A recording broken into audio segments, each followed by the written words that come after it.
somos os advogados da Isabel Veloso. Nesse contexto, é importante nós mencionarmos que algumas pessoas utilizaram do conhecimento notório da Isabel para promoverem golpes, através desses golpes terem um enriquecimento ilícito através dessas práticas que devem ser consideradas criminosas. Referente a essas publicidades, eu, Isabel Veloso, como a divulgadora desses sites, eu peço desculpa a essas pessoas que se sentiram lesadas. Quero deixar claro que nunca foi a minha intenção lesar com essas pessoas ou fazer com que elas se sentissem lesadas, porque eu, como influencer, realmente esperava que essas empresas tivessem as competências necessárias de entrega dos seus produtos. As pessoas lesadas, a gente vai fazer o possível para que essas pessoas tenham seus direitos estabelecidos. Então, mais uma vez, eu peço desculpa por, de alguma forma, ter causado essa má impressão às pessoas. Em contrapartida, também sabemos que existe a liberdade de expressão. Alguns casos que estamos visualizando estão ultrapassando a barreira do aceitável. Não estamos aqui para julgar ou ameaçar. Tenhamos bom senso nesse momento. Aguardemos a busca da verdade e a verdade em si, para que aí então possamos nos expressar da maneira correta. A Isabel me procurou em março de 2024, já após a recidiva da doença e já com os efeitos colaterais da imunoterapia, para começar o acompanhamento em cuidados paliativos. O principal efeito colateral que ela apresentava na época era as dores generalizadas, desenvolvidas pela neuropatia periférica, e ela também apresentava falta de ar, que em alguns momentos eram necessários até o uso do oxigênio. No início eram necessárias altas doses de medicamento para controlar as dores, principalmente os opioides, mas após a estabilização do tumor e o ajuste ali da medicação, a gente conseguiu estabilizar também os sintomas da Isabel, melhorando assim a qualidade de vida dela. Com a descoberta da gestação, a gente teve que rever as medicações que a Isabel estava usando, e inclusive a gente precisou suspender uma delas, que era a principal medicação que estava controlando os sintomas da Isabel, o canabidiol. O que acaba gerando muita confusão é que, para a grande maioria da população, o paciente em cuidados paliativos é aquele paciente que já está em processo ativo de morte. É o paciente que, a grande maioria das vezes, já está acamado, já está bem emagrecido, já está bem debilitado.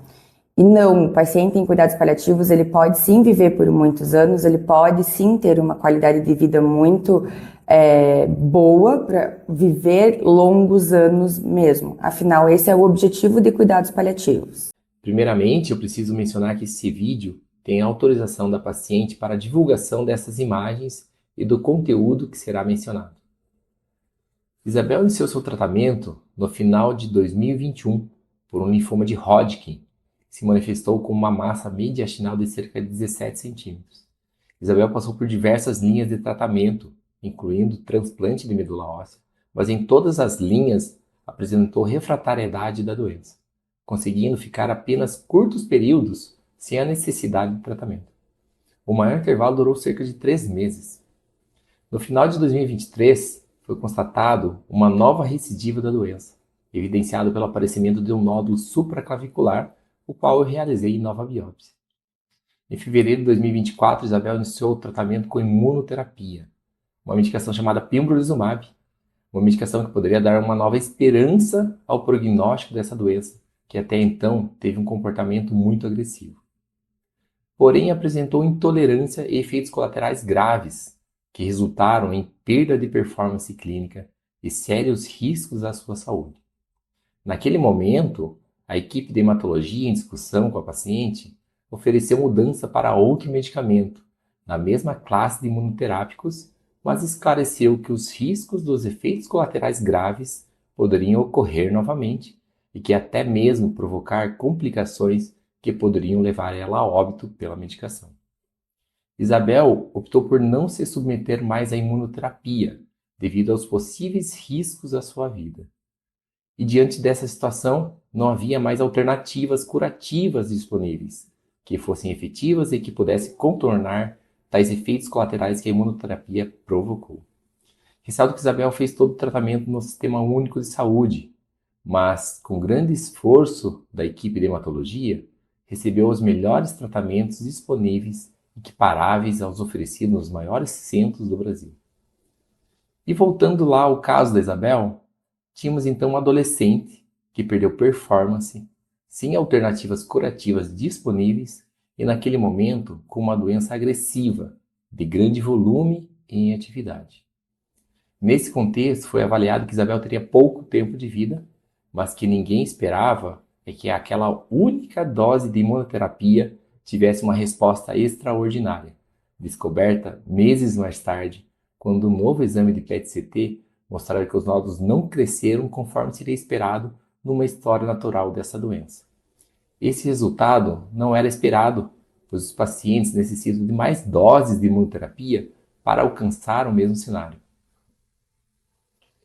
Diante disso, o futuro permanece incerto. Não é possível estimar por quanto tempo o linfoma ainda estará sob o controle da medicação realizada em fevereiro.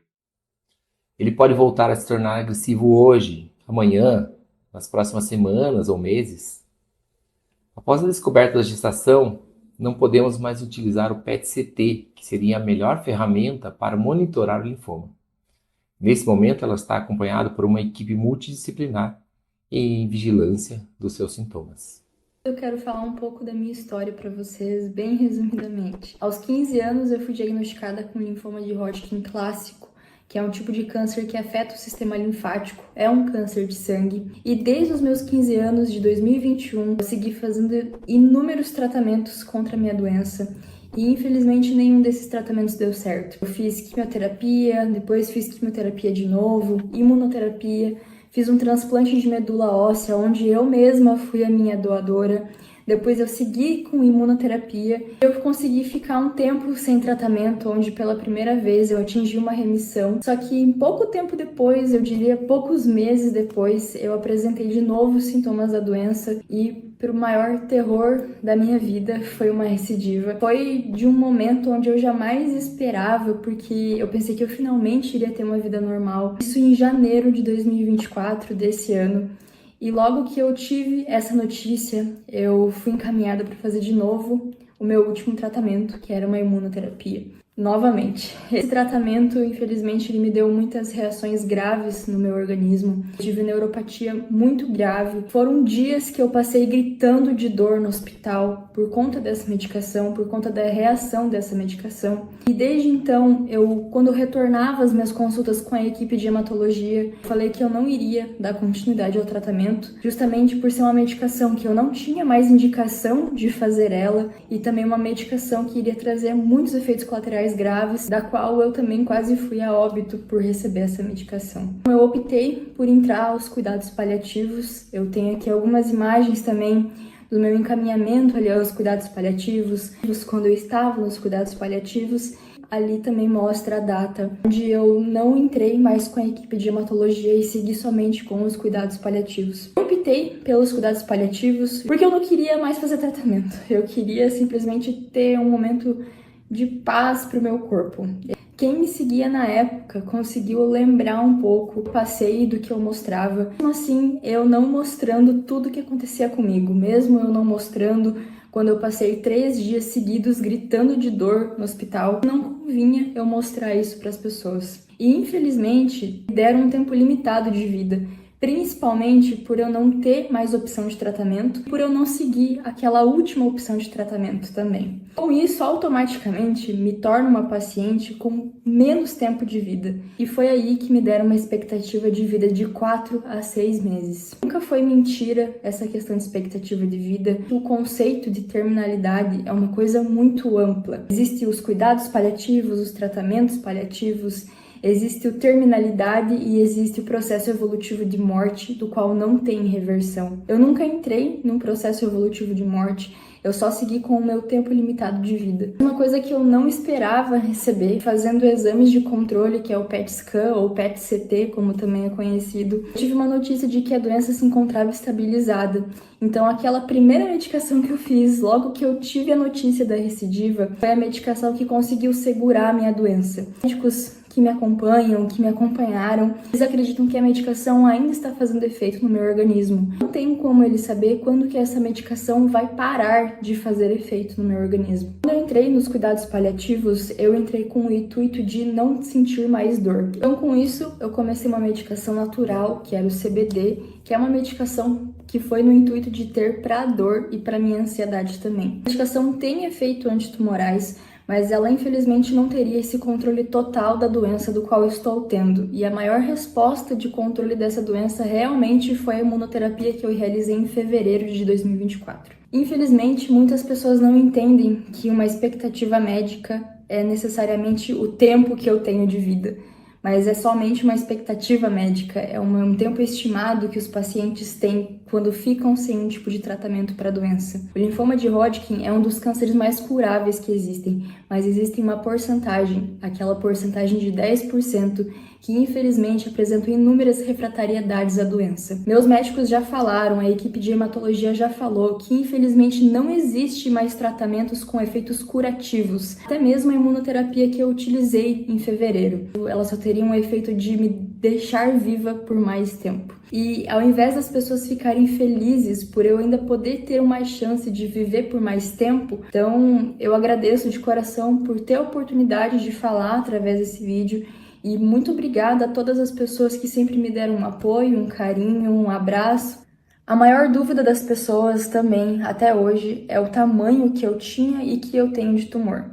Quando eu descobri a doença, o tumor, a massa que tinha no meu tórax, no meu mediastino, ela tinha 17 centímetros e eu ainda tinha um tumor no meu pescoço que tinha quase 4 centímetros, mais ou menos. Conforme eu fui fazendo os tratamentos, essa massa, ela diminuiu. Então ela não ficou os 17 centímetros até hoje, mas a localização dela, a localização dessa massa continua no mesmo lugar, que é no mediastino, onde é em volta do meu coração e entre os meus pulmões. Por isso, ainda o risco mais aumentado ainda de óbito conforme for crescendo esse tumor. Hoje ele está em 6 milímetros, mas lembrando que foi sempre por conta dos tratamentos que eu fiz e nunca foi da noite para o dia que ele diminuiu de 17 centímetros até 6 milímetros. Dores neuropáticas que eu tive e que eu tenho ainda de uma forma bem menor, mas essas medicações, conforme foi passando os efeitos colaterais da imunoterapia, eu fui conseguindo voltar a ter uma vida assim, digamos que normal. Normal sem as dores, mas ainda com a doença. Conforme a dor foi passando, eu consegui diminuir e finalmente tirar os opioides que eu usava, medicações que eram até 30 vezes mais fortes que morfina. Depois eu passei somente a utilizar o óleo do CBD. Hoje, com a minha gestação, eu não utilizo mais nem o óleo do CBD. Hoje, caso eu sinta algumas dores, que acabo sentindo tanto por conta da gestação mesmo, por conta que às vezes eu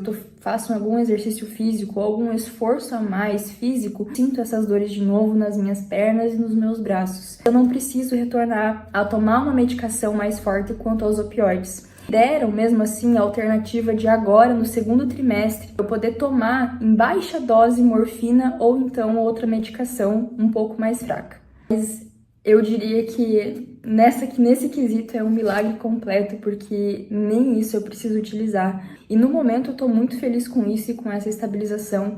Essa neuropatia que eu desenvolvi foi justamente pelo tratamento e não pela doença. Eu realmente espero que todos esses ataques na internet em relação à minha doença sejam parados, porque em nenhum momento eu menti, eu sempre fui transparente com as pessoas que me seguem em relação à minha doença.